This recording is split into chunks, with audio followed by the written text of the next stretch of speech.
Hi friends, welcome to my wild life agriculture YouTube channel. ఇప్పుడు మనం ఈ వీడియోలో ప్రజెంట్ ఎరుపు రంగులోకి మారినటువంటి తోటలు తిరిగి గ్రీన్ కలర్లోకి మారడానికి స్ప్రే చేసుకునేటువంటి మందులు ఏంటి, అసలు ఎందుకు ఈ విధంగా జరుగుతుందనే విషయం గురించి ఇప్పుడు మనం డిస్కషన్ చేద్దాము.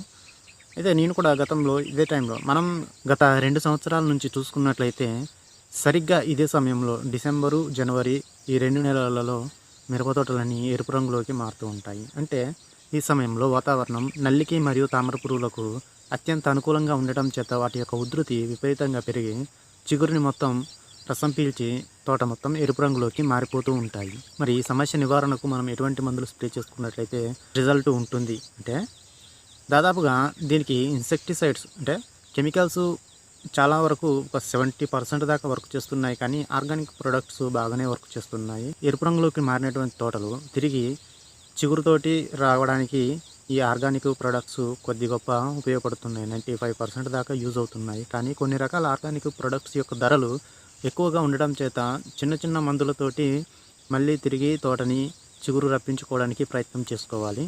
అందులో మొదటిది వచ్చేసి అంటే నాకు చిగురు రావడానికి చాలా బాగా ఉపయోగపడినటువంటి మందు అదామా కంపెనీ ఫ్లెంబెడ్జ్. ఇందులో అమినో యాసిడ్స్ ఉంటాయి, కాకపోతే వేరే ప్రోడక్ట్లలో కూడా అమినో యాసిడ్స్ ఉంటాయి, కానీ ఇది నాకు మంచి రిజల్ట్స్ని అందించింది. ఈ ఫ్లెంబెడ్జ్తో పాటుగా ఏదైనా న్యూట్రియంట్ కానీ పీజీపీ కానీ కలిపి స్ప్రే చేసుకోండి. ఉదాహరణకు బయోవిటా లాంటి వాటిని కలిపి స్ప్రే చేసుకోండి, మంచి రిజల్ట్ వస్తుంది. దానికంటే ముందు మనం బ్లాక్ ట్రిప్స్ని, ఎర్రనల్లిని అదుపు చేసుకొని నెక్స్ట్ స్ప్రేలో కానీ దాంతో కలిపి కానీ దీన్ని స్ప్రే చేసుకోవాలి. ఒకవేళ మీరు నల్లతామర పురుగులు మరియు రెడ్ మైట్స్కు వేరే ఇన్సెక్టిసైడ్స్ యూజ్ చేసినా కానీ నెక్స్ట్ స్ప్రే దగ్గరలోనే స్ప్రే చేసుకోండి. నెక్స్ట్ స్ప్రేని దగ్గరలోనే చేసుకోవాల్సి ఉంటుంది. అంటే ఒక 4 రోజుల తర్వాత వెంటనే స్ప్రే చేసుకున్నట్లయితే వెంటనే మనకు రిజల్ట్ వస్తుంది. ఇంకా బెస్ట్గా తొందరగా మనకు చిగురు రావాలి అనుకున్నట్లయితే ఫ్లెంబెడ్జ్తో పాటుగా బ్రాండ్ కలిపి స్ప్రే చేసుకోండి.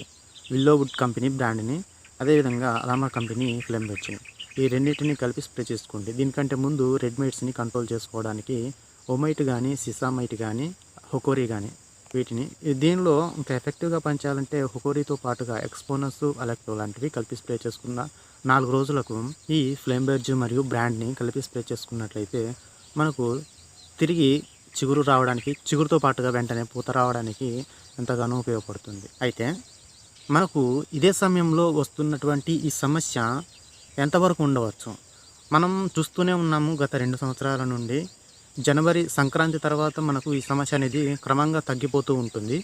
అంటే వాతావరణంలో వచ్చినటువంటి మార్పుల కారణంగా ఈ రెడ్ మైట్స్ కానీ, నల్ల తామర పురుగులు కానీ వాటి యొక్క ఉధృతి క్రమంగా తగ్గుతూ వస్తూ ఉంటుంది. సరిగ్గా చెప్పాలంటే జనవరి చివరి వారంలో, ఫిబ్రవరి మొదటి వారం నుంచి మిరపతోటలు మళ్ళీ గ్రీన్ కలర్లోకి రావడానికి అవకాశం ఉంటుంది. గత 2 సంవత్సరాల నుండి ఇదే ప్రాసెస్ మనకు కంటిన్యూ అవుతుంది. అందుకనే దాదాపుగా 50% ఎరుపు రంగులోకి మారిన తోటలైతే మీరు ఆశలు వదులుకోకండి ఫ్రెండ్స్, తిరిగి స్ప్రేలు చేసుకోండి. కనీసం మేము పెద్ద మందులు కొట్టే పరిస్థితి లేదు అనుకున్నటువంటి రైతు సోదరులు చిన్న చిన్న మందులతోటి స్ప్రే చేసుకుంటూ ఉండండి. అంటే నా ఉద్దేశం ఏంటంటే వచ్చే నెల ఫస్ట్ వారం వరకు మీరు కొద్దిగా ఓపికతోటి చూడండి. వచ్చే నెల ఫస్ట్ వారం తర్వాత ఇంకా అదే కంటిన్యూ అయినట్లయితే అప్పుడు స్ప్రే చేసుకున్నాడు ఆఫ్ చేసుకోవచ్చు. కానీ వచ్చే నెల కొంచెం చూడండి, ఆగి చూడండి. వాతావరణం మారినట్లయితే మళ్ళీ తోటలు చిగురు వచ్చి ఫ్లవరింగ్ పడే అవకాశం ఉంటుంది. Thank you for watching this video friends. Thank you.